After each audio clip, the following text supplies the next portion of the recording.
오세요, 우리 엎드려 예배합시다. 무릎 꿇읍시다. 우리를 만드신 여호와 앞에. 여호와는 우리 하나님이시니까요. 우리는 여호와의 목장의 백성이고 여호와의 손의 양떼이니까요. 아멘.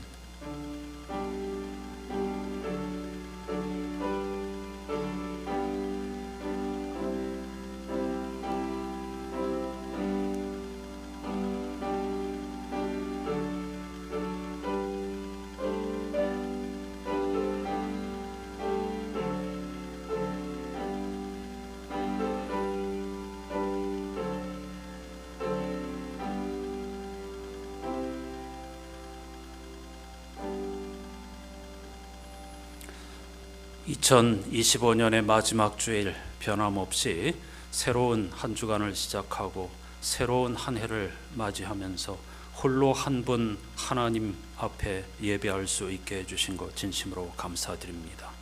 오늘도 우리가 하나님 앞에 무릎 꿇고 예배를 드릴 수밖에 없는 이유, 찬양을 드릴 수밖에 없는 이유는 하나님께서 우리를 만드셨기 때문입니다. 그리고 질서를 허락하여 주셨기 때문이고 삶의 아름다운 리듬을 허락하여 주셨기 때문입니다. 그 리듬 안에서 우리는 봄, 여름, 가을, 겨울을 하나님과 동행하고 이웃과 동행하고 예배 중심의 삶을 살면서 하나님의 위대하심을 목도하고 보이지 아니하시는 하나님의 숨결을 느끼니 얼마나 감사한 일인지 모릅니다.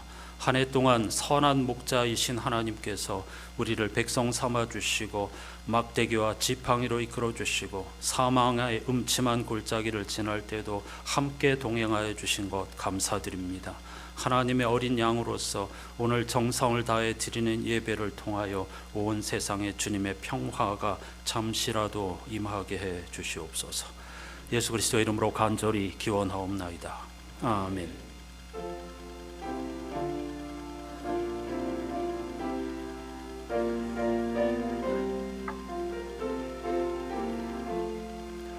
홀로 한 분 하나님께 천하 만민 경배하라. 만국왕을 다스리고 온 세상 만민 기르신다. 만국왕을 다스리고 온 세상 만민 기르신다. 독생성자 예수님께 모든 죄인 회개하라.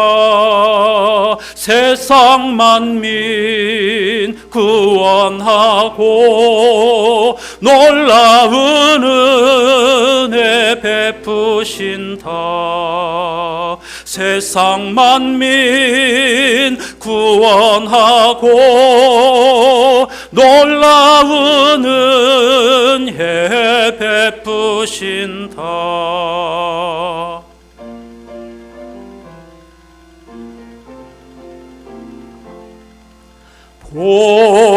보혜사 성령님께 모든 삶을 맡기어라. 말씀으로 도우시고 죄악을 이길 힘 주신다. 말씀으로 도우시고 죄악을 이길 힘 주신다.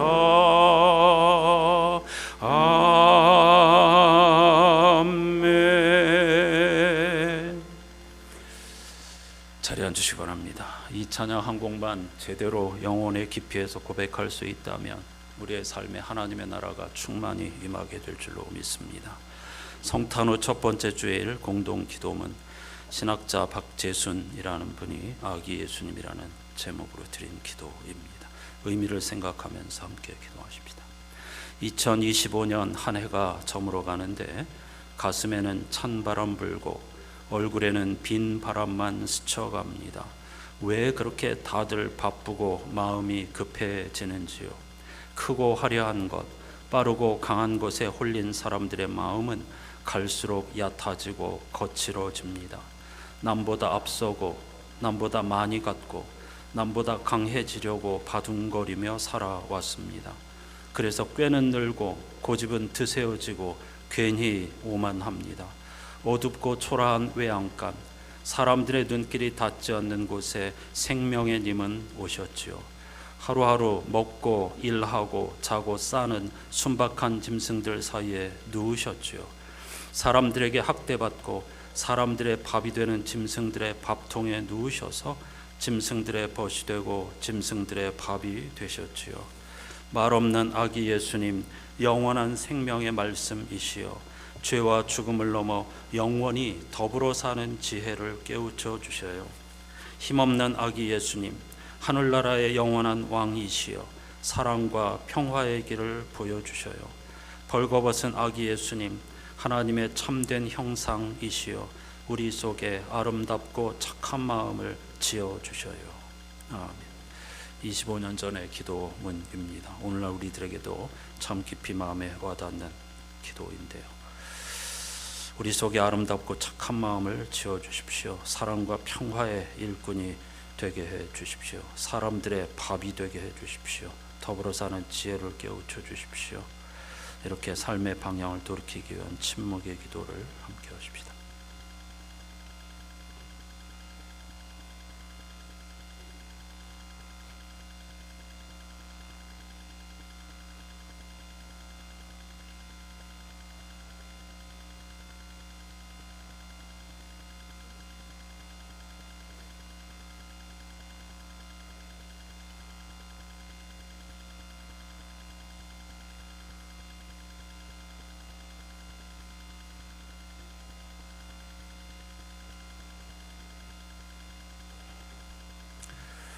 진정으로 구원을 갈망하는 이들을 향한 하나님의 말씀이 여기에 있습니다. 이스라엘아 여호와를 바랄지어다. 여호와께서는 인자하심과 풍성한 속량이 있습니다. 그가 이스라엘을 그의 모든 죄악에서 속량하시리로다. 아멘.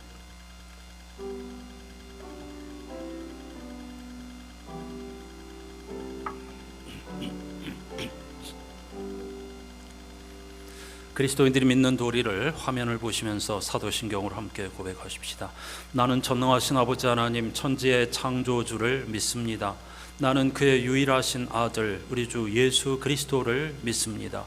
그는 성령으로 잉태되어 동정녀 마리아에게서 나시고 본디오 빌라도에게 고난을 받아 십자가에 못 박혀 죽으시고 장사된 지 사흘 만에 죽은 자 가운데서 다시 살아나셨으며 하늘에 오르시어 전능하신 아버지 하나님 우편에 앉아 계시다가 거기로부터 살아있는 자와 죽은 자를 심판하러 오십니다.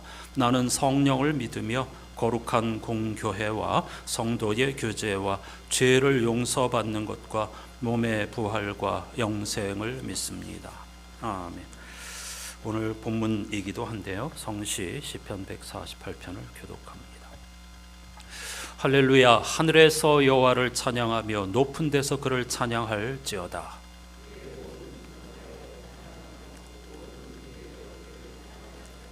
해와 달아 그를 찬양하며 밝은 별들아 다 그를 찬양할지어다.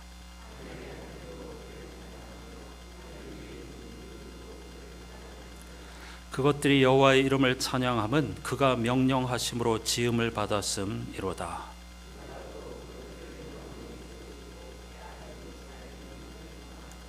너희 용들과 바다여 땅에서 여호와를 찬양하라.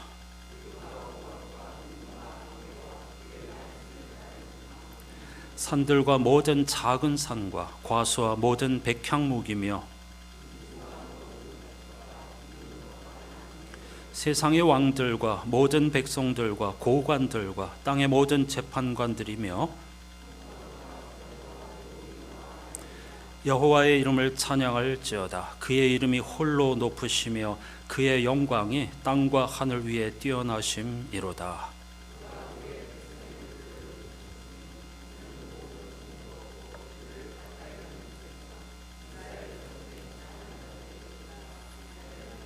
아멘. 아기 예수 그리스도를 과연 마음에 모실 공간이 있는지를 질문하면서 성탄 찬양을 함께 하십시다.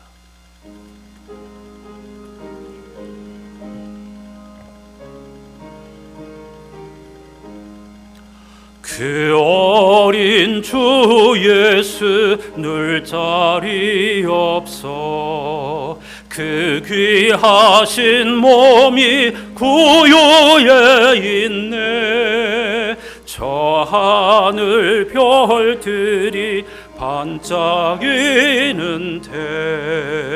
그 어린 주 예수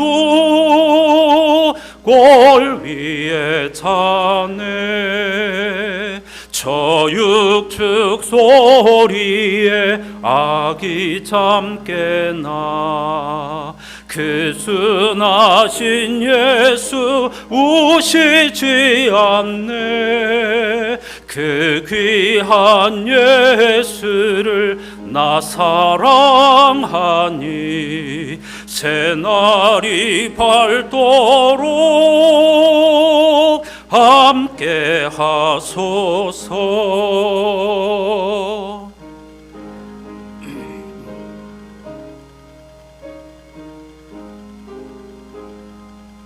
주 예수 내 곁에 가까이 계셔 그 한없는 사랑 늘 베푸시고 온 세상 아기들 다 품어주사 주 품 안에 안겨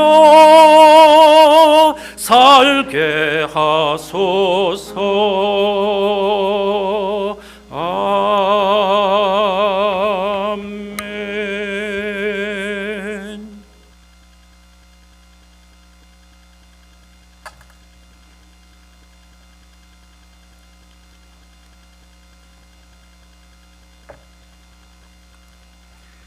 역사를 주관하시며 시간의 주인 되시는 신실하신 하나님 아버지, 2025년도 시작부터 이 시간까지 마지막 주일 예배를 드릴 수 있게 하심에 감사를 드리며 이 한 해의 끝자락에서 저희가 다시 예배 자리로 나와 처음과 끝이 되는 하나님을 바라보며 무릎 꿇고 경배와 찬양을 올려드리오니 홀로 영광 받아 주시옵소서.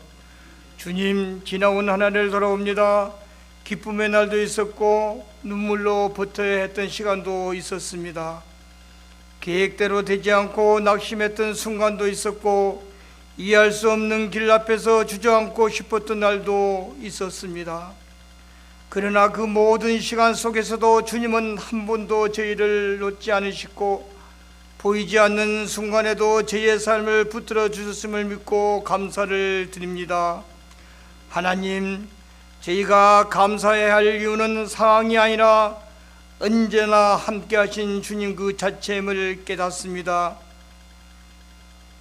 실패 속에서도 다시 일어설 힘을 주셨고 부족함 속에서도 하루하루 살아갈 은혜를 허락하셨습니다.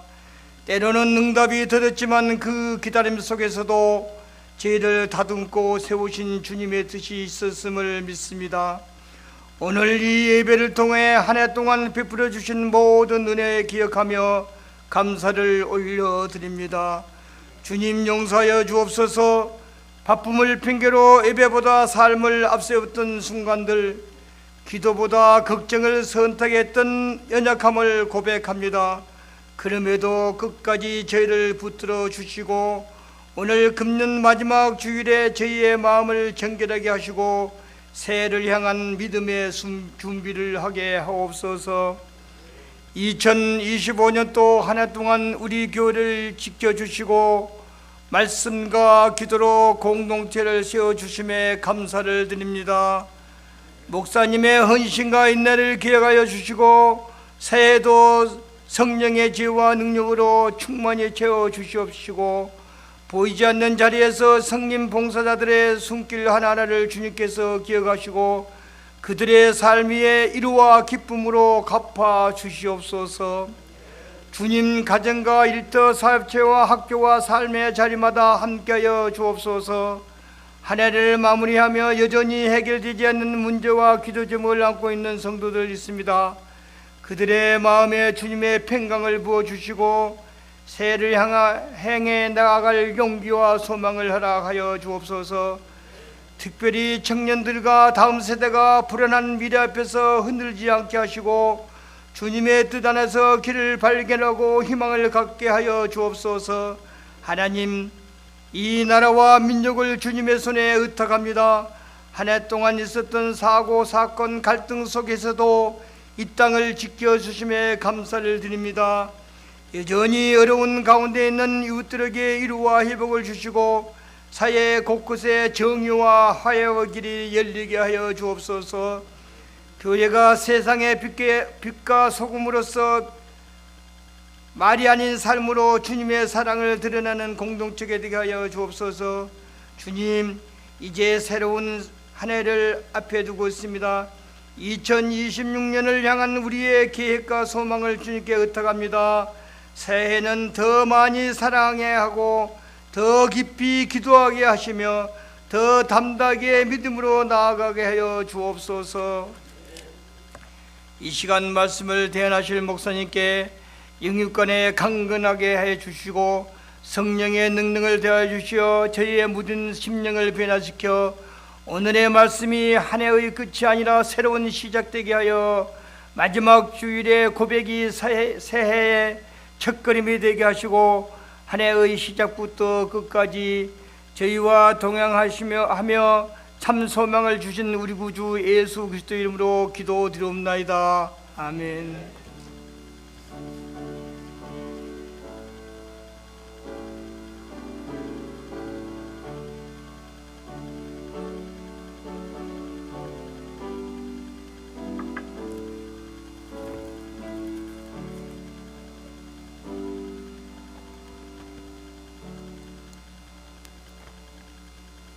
모두 자리에서 일어나셔서 오늘 우리에게 주시는 하나님의 말씀을 경청하겠습니다. 마지막 주일이자 성탄 후 첫 번째 주일에 들려주시는 하나님의 말씀은 구약성서 시편 148편인데 그 가운데 일부를 개역개정으로 읽겠습니다. 그것들이 여호와의 이름을 찬양함은 그가 명령하심으로 지음을 받았음이로다. 그가 또 그것들을 영원히 세우시고 패하지 못할 명령을 정하셨도다. 13절을 함께 읽겠습니다. 여호와의 이름을 찬양할지어다. 그의 이름이 홀로 높으시며 그의 영광이 땅과 하늘 위에 뛰어나심이로다. 여기 다른 번역으로 하셨구나. 예, 마지막 13절 뒤 이거 같이 읽겠습니다. 그들은 찬양해야 해 여호와의 이름을. 여호와의 이름만이 높으시거든. 여호와의 위엄이 땅과 하늘 위에 있거든. 아멘. 자리에 앉으시기 바랍니다. 이따 설명하려고 했는데 좋은 번역입니다. 새 한글 성경 좋은 번역이죠. 오늘 영상으로 함께할 찬양은 핸델의 메시아 가운데의 유명한 합창곡 할렐루야입니다. 시편 전체의 주제이기도 하고요. 한 해의 끝자락에서 우리가 드릴 수 있는 최고의 찬양, 드릴 수밖에 없는 찬양이 바로 할렐루야라는 찬양이죠. 온 마음을 다하여 이 찬양을 함께 하십시다.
여호와를 찬양하라 명령이죠.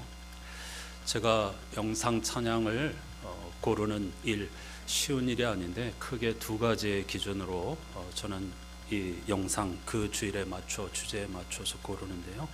첫 번째 기준은 전문성입니다. 뛰어난 연주, 제가 1등만 좋아하거나 아마추어 연주자들을 낮춰보기 때문이 아니고요. 이게 다 이유가 있습니다. 전문 연주자들은 하나님께 예술로 달란트를 받은 사람들입니다. 그들이 찬양하는 것은 좀 다르죠.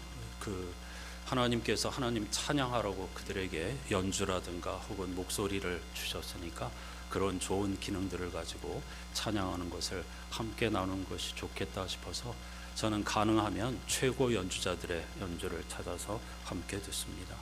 두 번째 기준은 영적인 교훈입니다. 오늘 제가 이 팀을 선곡한 것은 기능적으로는 별로 그렇게 뛰어나지 않습니다. 하지만 교회 연합 찬양대이기 때문에 이 곡을 해마다 한 번씩 반복적으로 선곡해서 나누고 있는 것입니다. 교회는 하나의 교회라고 하는 것을 이 연합 찬양대라고 하는 팀 자체가 상징적으로 우리에게 웅변하고 있습니다. 비록 전문 예능인처럼 그런 기술을 가지고 있는 것은 아니지만 각자 흩어져서 주님의 몸된 교회를 이루고 있는 성도들이 함께 어우러져 하모니를 이룬다. 굉장히 중요한 교훈이죠. 이런 두 가지 기준에 따라서 영상 찬양을 선곡해서 함께 나누고 있다는 것을 말씀드리겠습니다. 고대 히브리인들과 바벨론 포로에서 돌아온 유대인들의 찬송가인 시편은 모두 150편의 찬송으로 이루어져 있습니다. 그런데 구약성서 편집자들은 이 150편의 찬송을 모세 오경의 구조를 따라 모두 5권으로 분류하였습니다. 우리 성서에서는 이것을 제1권, 제2권과 같은 방식으로 중간중간에 표기하고 있습니다. 그런데 이 5권은 모두 특징이 있는데요. 같은 문장으로 마무리를 합니다. 영원부터 영원까지 여호와를 찬양하라. 이 표현이 나오면은 한 권, 첫째 권이 끝났구나. 또다시 영원부터 영원까지 여호와를 찬양하라는 문장이 나오면 두 번째 권이 끝났구나. 이런 식으로 알아들을 수 있도록 세밀하게 편집이 되었다는 것이죠. 겨울엔 좀 불편합니다. 히터.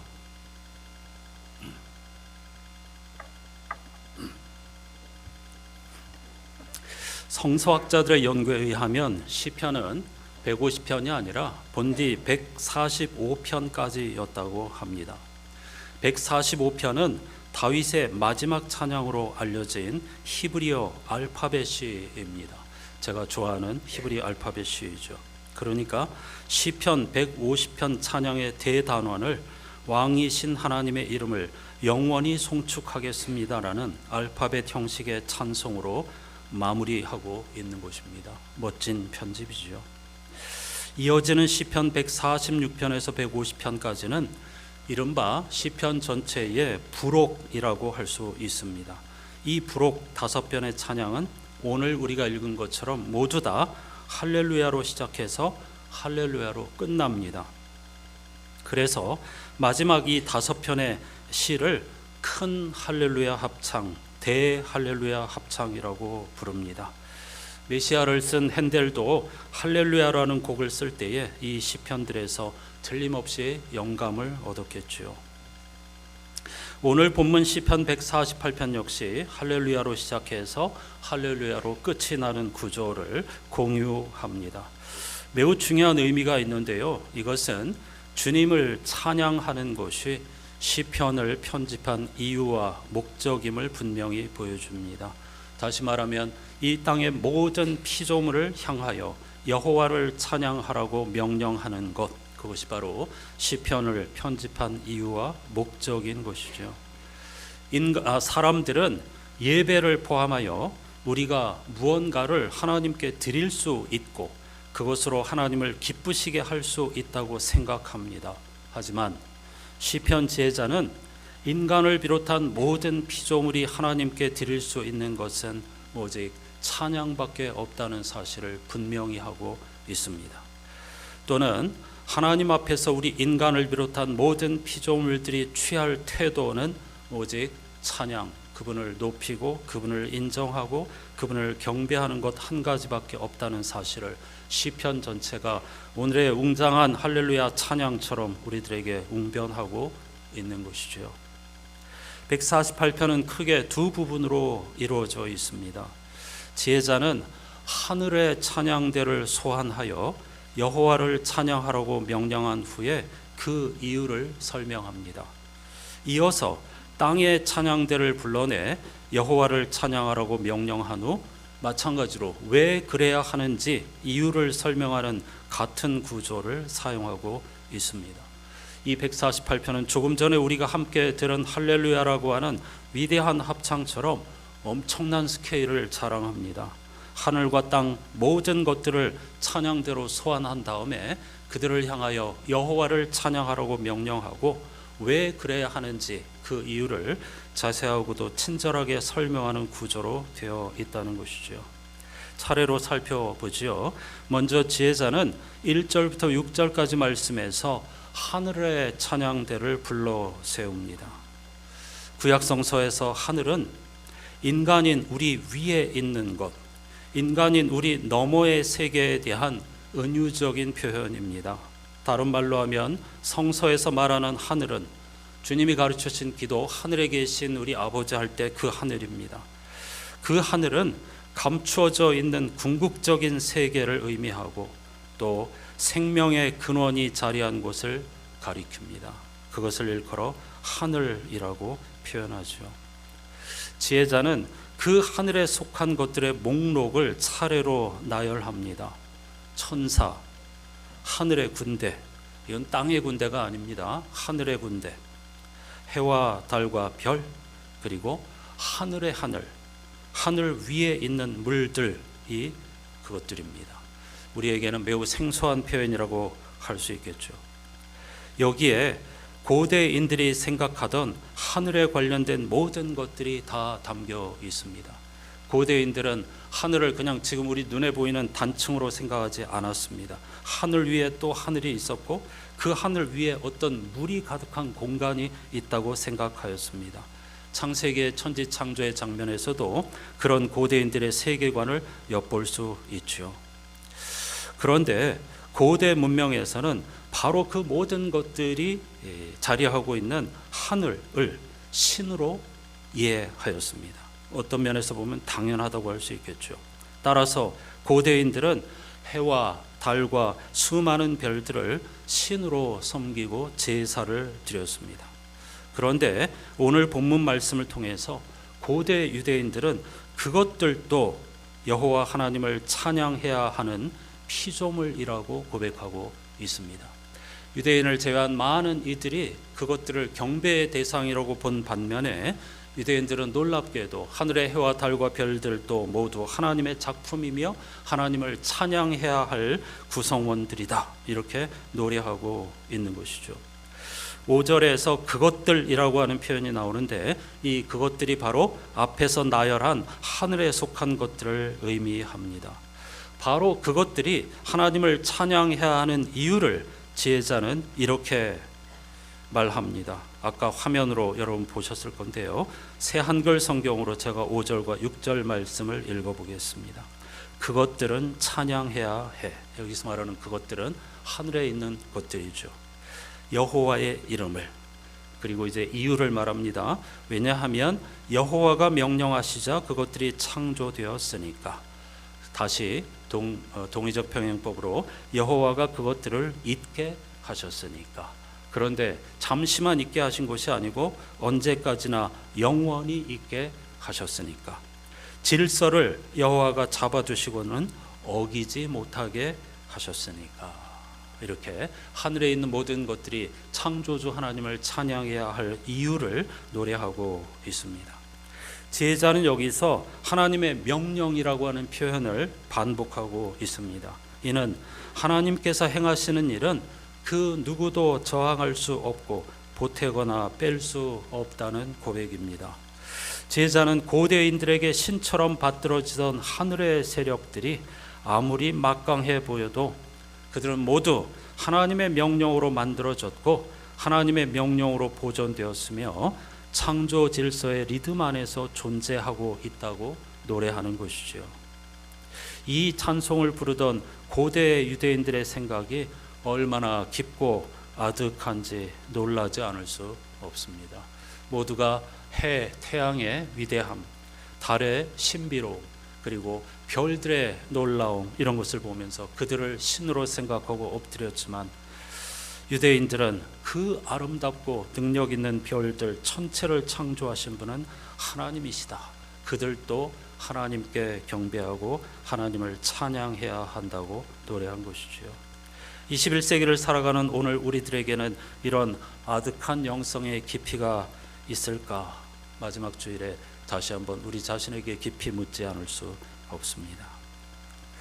제자는 7절에서 13절에서 땅의 찬양대를 소환합니다. 그리고 마찬가지로 땅에 있는 모든 것들을 향하여 하나님을 찬양하라고 명령합니다. 이 부분은 특이하게도 용들과 바다에서 시작하는데 용들과 바다들도 땅에서 하나님을 찬양하라 이렇게 명령하고 있죠.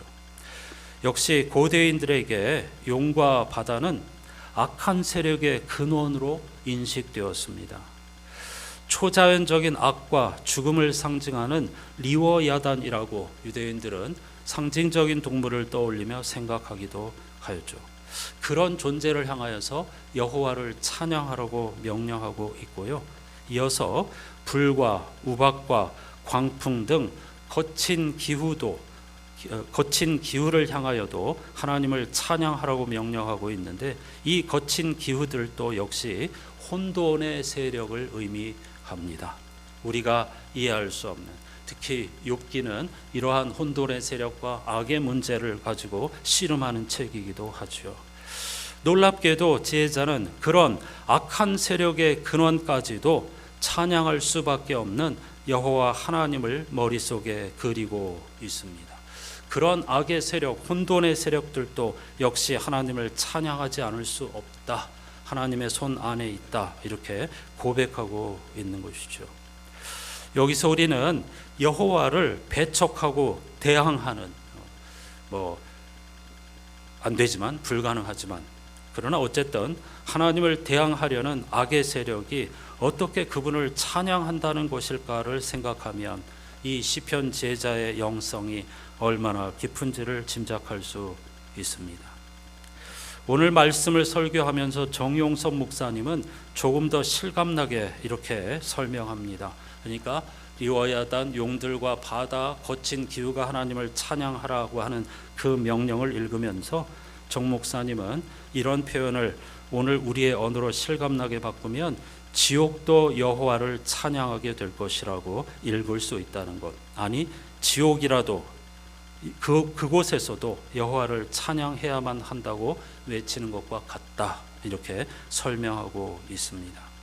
모든 존재하는 것들은 우리 인간의 눈에 시원치 않거나 추악하게 보여도 여호와 하나님의 통치에서 벗어날 수 없다는 것입니다.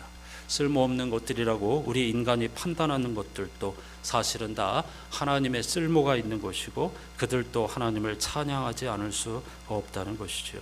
이를 우리들 개인의 실존과 연결해서 본다면 우리의 모든 부끄러운 부분도 결국에는 여호와를 찬양하게 될 거라는 뜻입니다.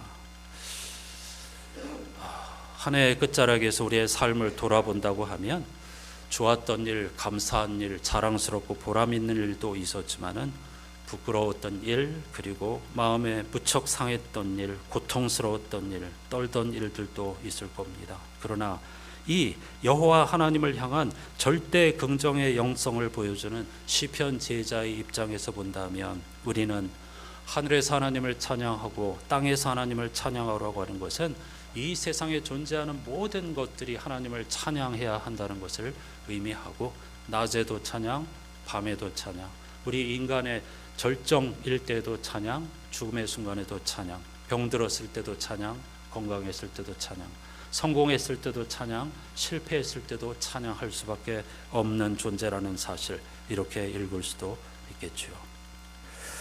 마지막 절정으로 지혜자는 인간을 소환합니다. 땅에 있는 자연 만물을 소환하여서 하나님을 찬양하라고 하던 그가 마지막으로 인간을 불러세워서 여호와를 찬양하라고 명령하는데, 왕과 고관을 비롯한 권력자들만이 아니라 성별 및 나이와 상관없이 남녀노소, 부자, 가난한 자, 주인, 노예 모두를 망라하여서 하나님을 찬양하라고 명령하는 것을 볼 수 있습니다. 여러분, 시편 지혜자가 하나님을 찬양하라고 하는 명령을 들으면 이른바 경배와 찬양과 같은 집회를 머리에 떠올리는 분들이 있을 것입니다. 한참 한국 교회에서 유행하기도 하였죠. 예배 전에 경배와 찬양이라고 하는 명목으로 뜨겁게 찬양하는 교회들도 여럿 있습니다. 물론 그와 같은 찬양을 통해서 은혜와 평화를 경험할 수 있습니다. 좋은 기능이 있기는 하지만 반면에 한국교회의 이 경배와 찬양류의 집회는 인위적이고 인간의 감정을 지나치게 자극하는 그런 위험성도 있었다는 사실을 부정할 수가 없습니다. 따라서 한때의 유행처럼 지나가고 말았던 것이죠. 그게 정말 의미 있고 귀한 것이었다고 하면 교회력과 같이 여전히 좋은 전통으로 남아서 우리가 함께하고 있을 것입니다. 시편 지혜자가 말하는 찬양은 오히려 자기 스스로와 감정을 억제할 때 비로소 나타나는 영적 태도를 의미합니다. 매우 중요한 부분입니다. 우리가 우리의 감정마저 억제할 수밖에 없는 이유는 여호와 하나님께서 너무 깊으신 분이고 너무 높으시다는 사실에 있습니다. 모르니까 함부로 날뛰면서 찬양한다고 하는 것이지, 하나님의 위엄 앞에 서면 함부로 우리의 감정을 드러내면서 찬양할 수가 없는 것입니다. 절대자 앞에서는 침묵할 수밖에 없습니다.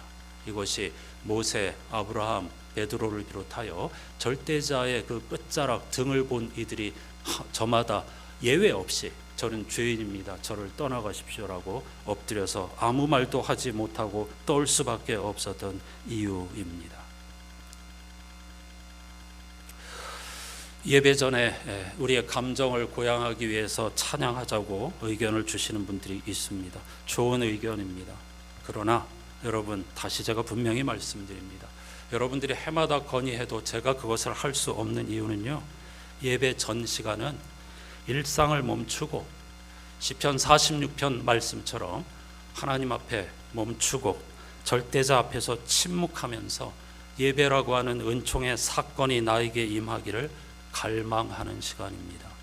떠들썩하게 찬양하는 시간이 절대 아닙니다. 부디 잘 알아두셨으면 좋겠습니다. 절대자 앞에서 일상의 모든 시간을 멈추고 고요히 오늘 이 예배를 통해서 우리에게 주실 은총을 갈망하면서 침묵하는 시간입니다.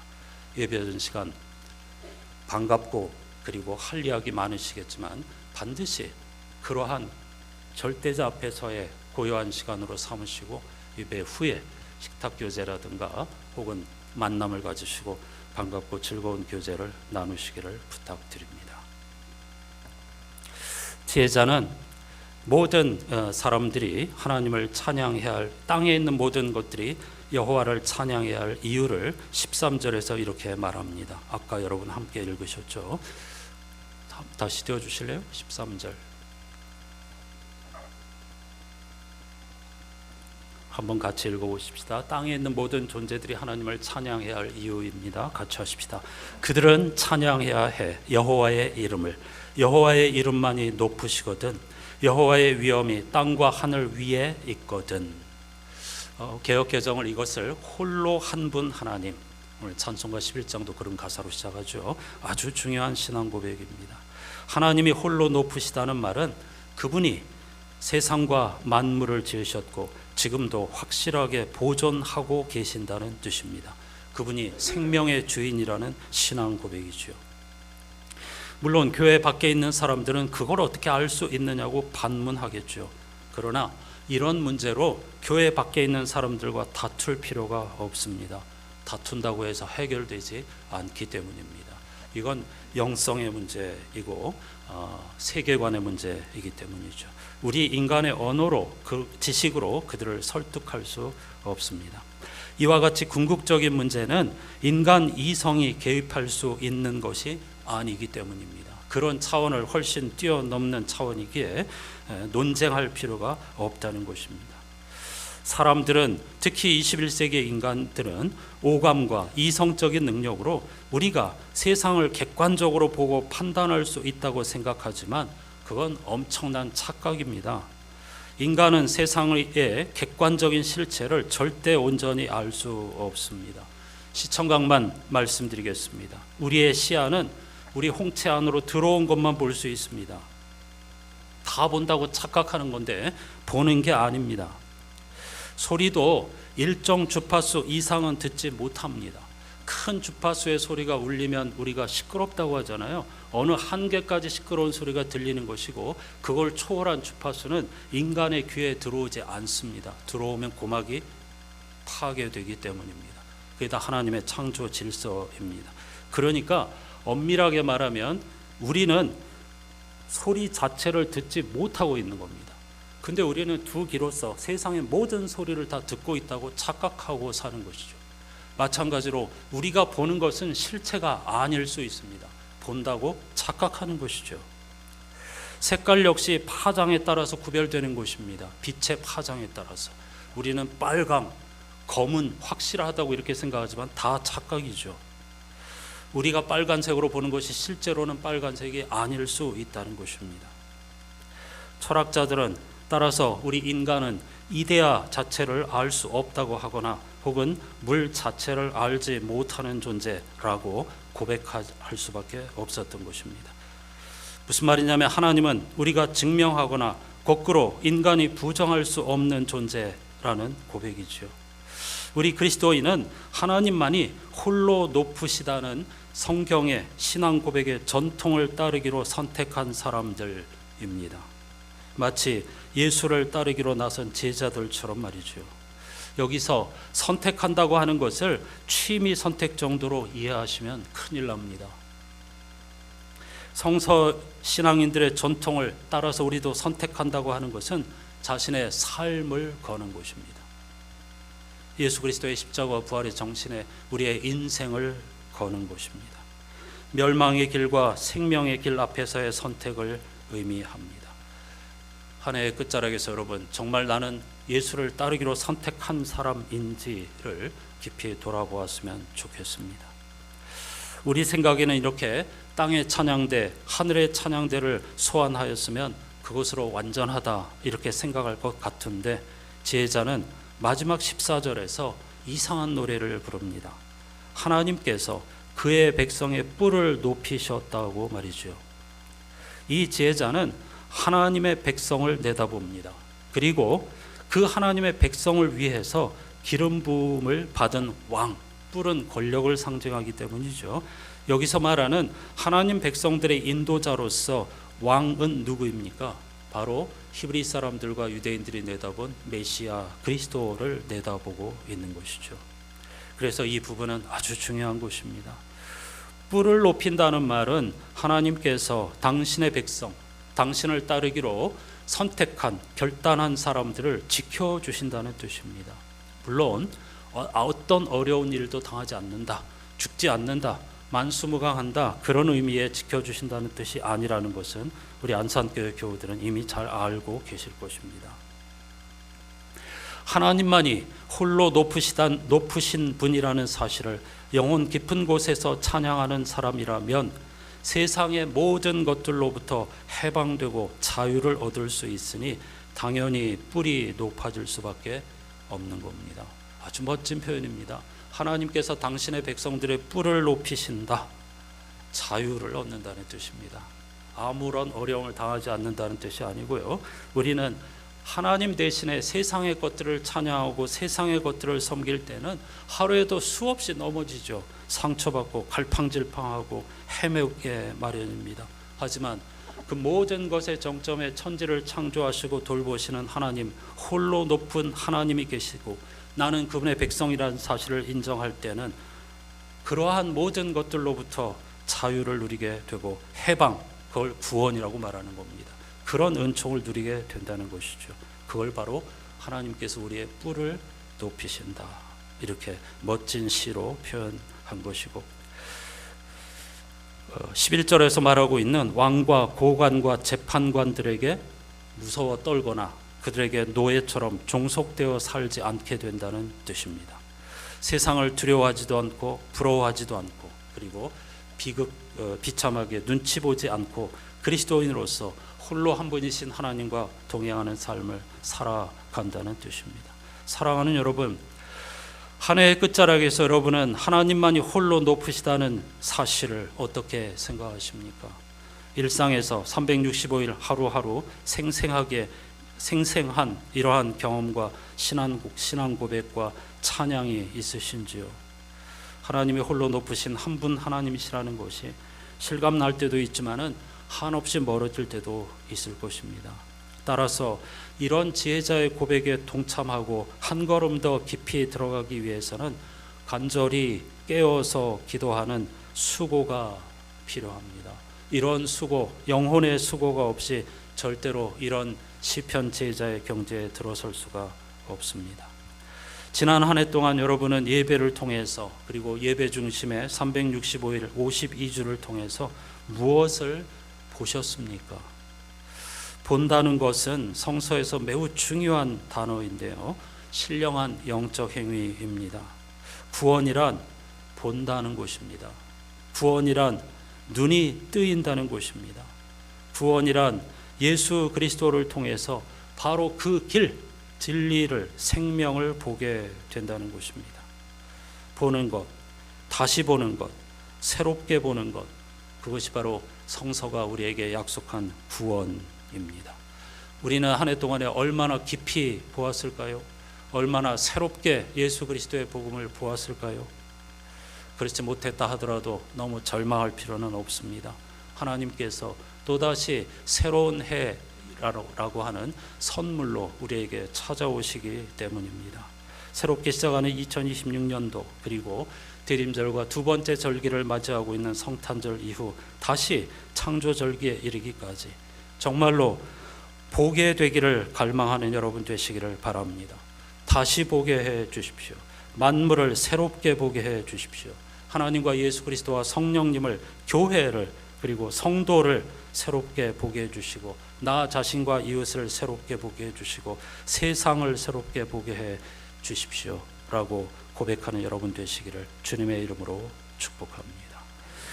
오늘 함께할 찬송은 620장입니다. 한 해 동안 수고하셨습니다. 여기에 모인 우리 다 주님의 은총 받은 자임을 함께 고백하면서 할렐루야로 여호와를 찬양하십시다.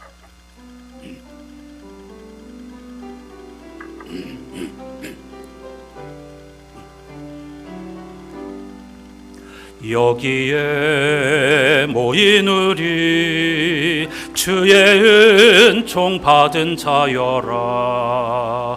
주께서 이 자리에 함께 계심을 아노라.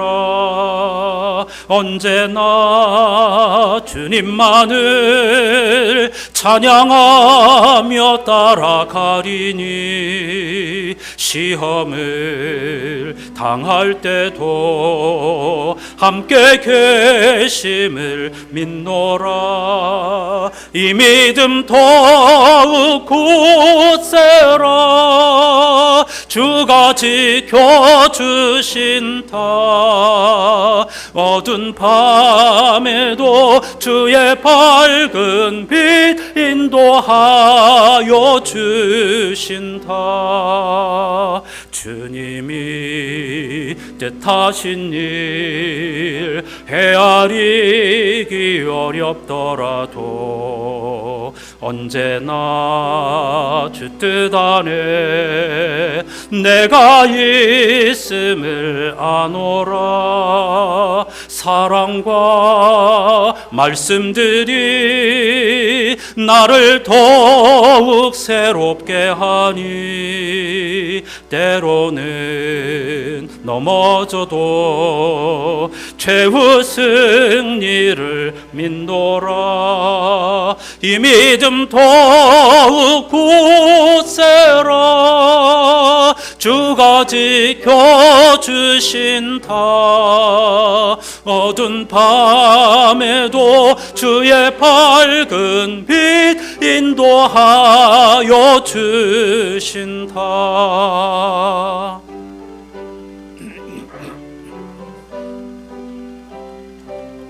다 같이 손을 잡고 3절을 찬양하십시다.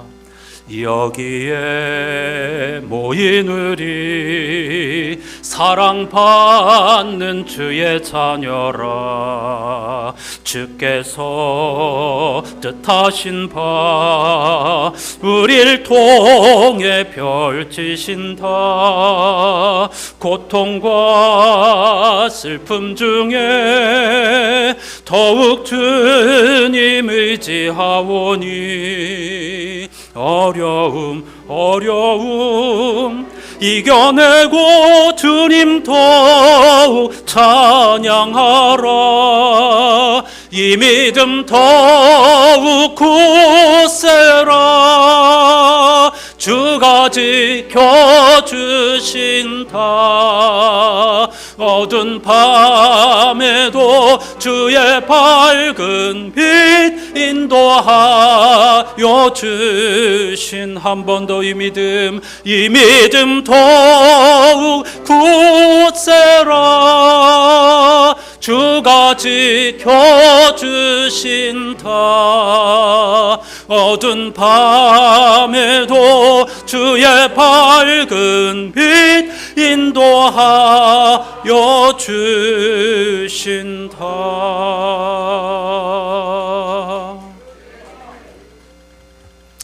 같이 기도하십시다. 지난 한 해 동안 우리가 하나님 앞에 고백할 수 있는 것은 할렐루야밖에 없습니다. 앞으로 다가올 26년 한 해 동안 교회력의 창조절까지도 매 순간마다 할렐루야라고 하는 의미를 새로 발견하고 새로 보면서 찬양하는 우리의 직무를 감당하는 모델이 되게 해달라고 다 같이 기도하십시다. 하나님 아버지 감사합니다. 이미 우리는 영적 여정, 대림절로부터 시작하여서 새로운 영적 여정의 성탄절이라고 하는 두 번째 절기를 맞이하였지만 또한 태양력으로 보면 올해 마지막 주일이기도 합니다. 지난 365일 52주 내내 우리가 여기에 살며 움직이고 꿈을 꾸고 먹고 마시고 사랑하고 때로는 후회하고 슬퍼하고 반성하고 그리고 예배할 수 있었던 모든 이유는 천지를 창조하신 하나님께서 이 땅을 아름답게 창조하여 주셨고 우리를 세상에 태어나게 해주셨고 생명을 유지하고 보존하여 주셨고 하나님 길을 잃지 않고 하나님을 바라며 과한역을 잃지 않고 하나님 사랑, 이웃 사랑, 수직적, 수평적 조화와 균형을 이루며 살 수 있도록 하나님이 우리에게 길이 참아 기다려 주셨으며 은혜를 베풀어 주셨기 때문인 줄로 믿습니다. 하나님 감사합니다. 마지막 주일 예배를 통하여 우리가 하나님께 드릴 고백은 오직 하나, 여호와를 찬양하라. 하나님을 찬양합니다. 영원부터 영원까지 여호와를 찬양하겠습니다. 이 고백밖에 없는 줄로 믿습니다. 지난 한 해를 돌아보면서 모든 것이 하나님의 손 안에 있었다고 생각하면 하나님께서 우리의 뿔을 높이셨다는 고백을 중심으로부터 드리게 될 줄로 믿습니다. 이제 곧 시작될 2026년 한 해 동안에도 하나님이 하나님을 선택하고 하나님의 길, 예수 그리스도의 십자가 부활의 길을 선택한 모든 이들의 뿔을 높여주셔서 자유롭게 하시고 당당하게 해주시고 품위 있게 해주시고 그리스도인으로서 멋진 교양인의 삶을 살아갈 수 있게 해주실 줄로 믿습니다. 세상의 많은 교회들이 다 그 사명을 감당하되 특히 변방의 작은 우리 안산교회 공동체가 새해에 멋진 그런 사명을 감당하게 해주시고 안산교회의 뿔이 드높여지는 축복의 한 해가 되게 해 주시옵소서.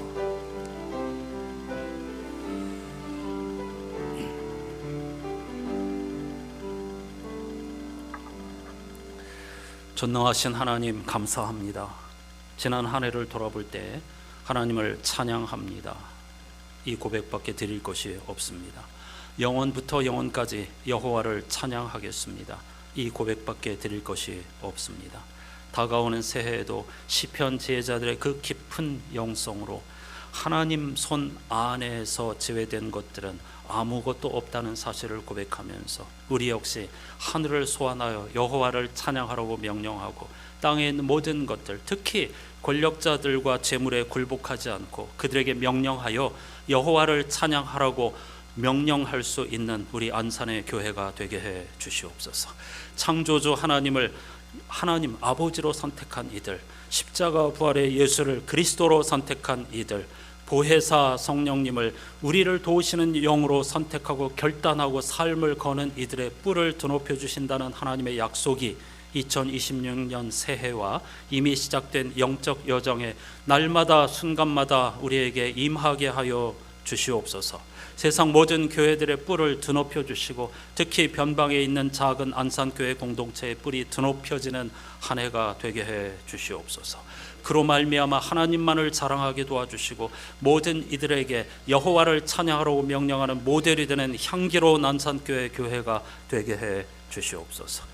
올해를 끝으로 하나님의 창조 질서에 순응하면서 항존 직분을 내려놓는 장로님과 권사님들을 위로하여 주시고 새로운 신비로운 세상을 보게 해 주시옵소서. 더더욱 하나님께 영광을 올려드리게 해 주시옵소서. 남은 세월 하나님만을 찬양하는 이들이 되게 해 주시옵소서. 오늘 교회학교를 졸업하는 이들에게도 마찬가지로 아직은 이해하기 어렵고 잘 못 알아듣겠지만 여호와를 찬양하는 것이 인간의 최고의 선물이며 본분이라는 사실을 깊이 헤아리게 도와주시고 붙잡고 씨름하면서 인생의 봄, 여름, 가을, 겨울까지 멋지게 항해하는 우리의 자녀들 다 되게 해 주시옵소서. 지금까지 지내온 곳 모든 주님의 은혜임을 고백하고 할렐루야라고 하는 고백을 담아드리는 귀한 예물을 받아 주시옵소서. 예수 그리스도의 이름으로 간절히 기도하옵나이다. 아멘.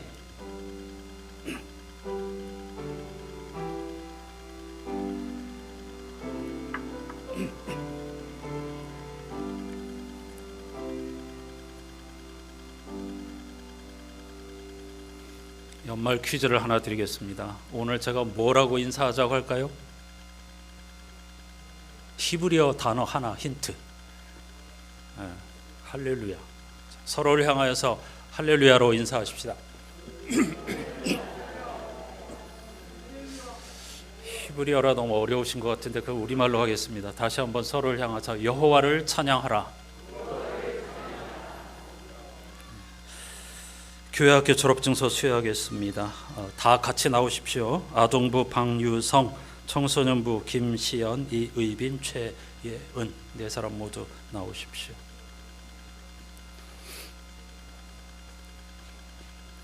제가 다 모아서 축복 기도는 한꺼번에 조금 했습니다. 졸업 증서만 수여하겠습니다. 오늘 해야 할 일들이 많아가지고요.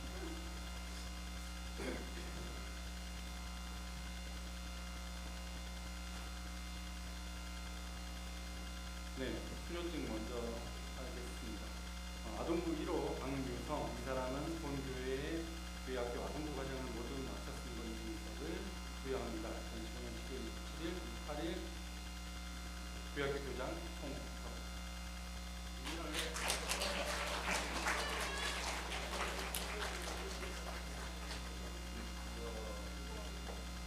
뒤를 보고 제가 인사할까요? 다음은 청소년부입니다. 먼저 기억력 순으로 김시영, 이 사람은 본교회 교회학교 청소년 과정을 다 마치고 이 증서를 수여합니다. 교회학교 교장 송석.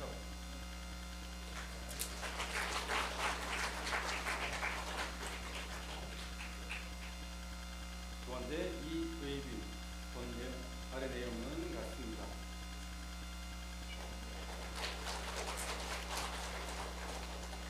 세 번째 청소년부 최예은, 아래 내용은 같습니다.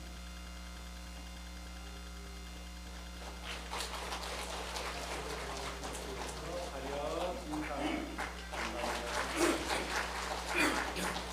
자리에 들어가십니다.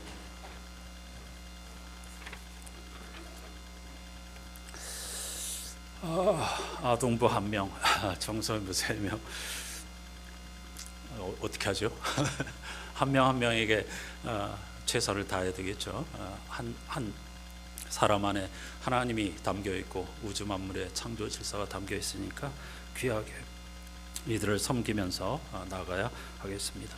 더불어서 올해 한 해 동안에도 교회학교에서 애써주신 모든 봉사자들에게 진심으로 감사드립니다.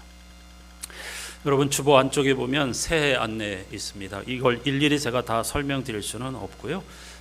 모든 해가 다 중요하고 소중하지만은 다가오는 새해에는 몇 가지 중요한 일들이 있습니다. 항존직 은퇴자가 올해와 내년에 계속 이어지기 때문에 3월에 항존직 선출을 하게 되고요.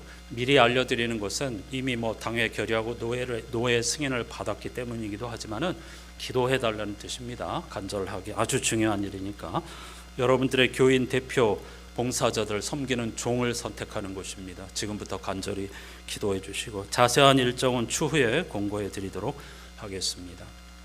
코로나 이후에 2년에 한 번씩 가정별 신방을 하는데 올해 쉬었고 새해 3월에 가정별 신방을 하겠습니다. 저의 두 번째 안식월이 5월 달 있고요. 12번째 말씀 잔치는 10월 23일에서 25일까지 해마다 종교개혁 기념주일을 앞두고 금토주일 이렇게 시행하겠습니다. 그리고 작년 은퇴자, 올해 은퇴자, 내년 은퇴까지를 포함하여서 항존직 은퇴 및 임직 예식을 창조절 마지막 주일인 11월 22일 주일에 은퇴 예식을 갖도록 하겠습니다. 더불어서 말씀드리면 새해부터는 매월 첫 주일 축도로 고린도전서 13장 13절이 아니고 민수기 6장을 사용하도록 하겠습니다. 또 한 가지 변화는 사도신경, 이미 수요기도회 때 말씀드렸는데 모든 세계 교회가 다 예수께서 죽으시고 장사되시어 사흘 동안 지옥에 계셨다는 표현이 원래 정본인데 그걸 빼버렸습니다. 인간이. 그게 인본주의입니다. 그걸 빼면 안 됩니다. 우리 교회는 세계 교회를 따라서 새해부터는 사도신경에 지옥에 사흘 동안 계셨다, 이걸 그대로 다 고백하도록 하겠습니다. 그리고 몇 해 동안에 우리가 다락방을 가지고 신앙생활에 도움을 받았는데 새해부터는 시니어 메일 성경, 우리가 다 이렇게 연세들이 많이 높아지고 있으니까 시니어 메일 성경을 사용할 건데 곧 조금 있다가 우리 재직회도 하겠지만은 예산 상황이 넉넉지 않아서 이번에는 다 드리지 못할 것 같습니다. 구역별로 이렇게 좀 나눠 드리도록 생각하고 있습니다. 봉사자 임명 여러분들이 다 헤아려 주시고 사람이 하는 일이니까 혹시 실수나 빠뜨린 게 있으면 너그럽게 이해하시고 저에게 또는 이 목사님에게 말씀해 주시면 고치도록 하겠습니다. 새로운 구역장 모임은 다음 주일 오후에 하도록 하겠습니다. 자, 기타 광고는요. 예배 후에 새해 예산 재직회 겸 공동회. 재직회는 재직들의 모임이고 직분을 받은 분들의 모임이고 공동회는 세례교인 18세 이상의 세례교인이 모여야만 하는 의무적으로 아주 중요한 일이니까 오늘 예배 후에 곧바로 모여가지고 예결산위원들이 머리를 싸매고 짠 이 예산을 여러분들이 통과시켜 주어야 1월 1일부터 살림을 살 수가 있습니다. 기억해 주시기 바라고요. 다음 주일은 2025년 결산을 하는 재직회 겸 공동회로 2주 연속 모이도록 하겠습니다. 해마다 하는 일이죠. 연말연시 예배 안내 참고해 주시되 이번 주 수요일 오후 7시 말일이죠. 저녁 7시 소예배실에서 새해 맞이 예배 아주 좋은 순서들이 준비되어 있습니다. 따뜻한 호빵과 어묵도 먹으면서 한 해를 돌아보고 새해를 내다보는 그런 은혜로운 시간을 갖도록 할 터이니 많은 참여를 부탁드립니다. 올해 양혜룡 장로님, 서공숙 권사님, 정회숙 권사님, 순천으로 이사한 김순덕 권사님이 헌법에 따라서 만 70세를 맞아 항존직 은퇴하게 되었다는 것을 선포합니다. 은퇴 예식은 말씀드린 대로 내년에 3년 은퇴하신 분들을 다 모두어서 정성을 다해 은퇴 예식을 갖도록 하겠습니다. 세 분을 위해서 뜨거운 박수로 축복해 주시기를 바랍니다. 네, 고맙습니다. 오늘 또 은퇴였는데 양 장로님 기도 순서가 자연스럽게 돌아와서 아주 의미 있다 이렇게 생각을 합니다. 연말 정산을 위한 기부금 영수증이 필요하신 분, 혹시 작년과 달라진 그런 그 개인 번호라든가 주소 뒤에 신청하는 서류가 있으니까요. 거기에 꼭 신청해 주시고, 다음 주일은 이삭 죽기 헌금 주일이라는 것을 말씀드리겠습니다. 자리에서 일어나셔서 찬양하죠.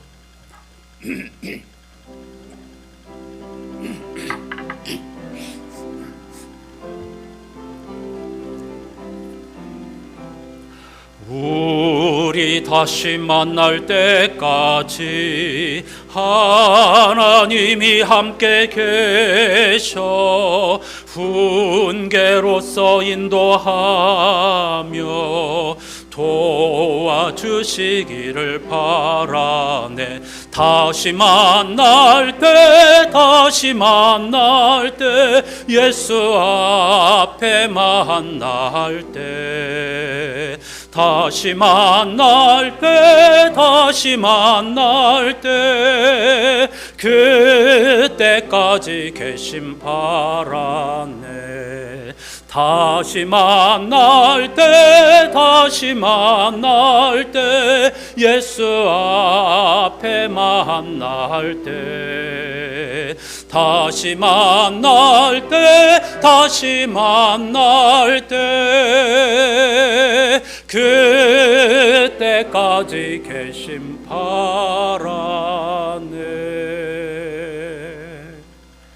오늘만 한 번 더 할렐루야로 서로 인사하십시다. 할렐루야. 기도합니다.